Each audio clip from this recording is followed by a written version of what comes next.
Sir எனக்கு எஜுகேஷனை விட எக்ஸ்ட்ரா கரிக்குலர் ஆக்டிவிட்டீஸ்ல ஆர்வம் ஜாஸ்தி சார். அப்படின்னா lemon in the spoon, musical chair, singing, dancing, mimicry. இன்றைக்கான ஃப்ரேஸ் என்னன்னா செகண்ட் நேச்சர் அப்படின்னா என்ன? ஃபார் எக்ஸாம்பிள், நமக்கு வந்து ஒரு சில விஷயங்கள் யாருமே சொல்லி தராமல் நமக்குள்ளே அது ஆட்டோமேட்டிக்காக ஒன்று வரும்ல, அதை தான் நம்ம இங்கிலீஷில் எப்படி சொல்லுவோம்? I have more skills in singing, I have more skills in dancing. நான் இதில் வந்து ரொம்ப ஸ்கில்டான ஒரு ஆள், இதில் வந்து எனக்கு நிறைய எக்ஸ்பீரியன்ஸ் இருக்குது, இதில் எனக்கு நிறைய இன்ட்ரெஸ்ட் தானாகவே வரும்.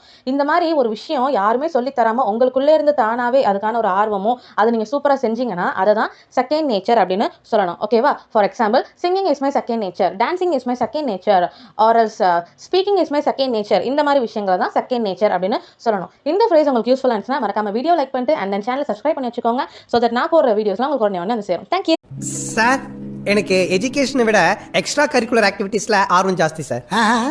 அப்படின்னா lemon in the spoon, musical chair, singing, dancing.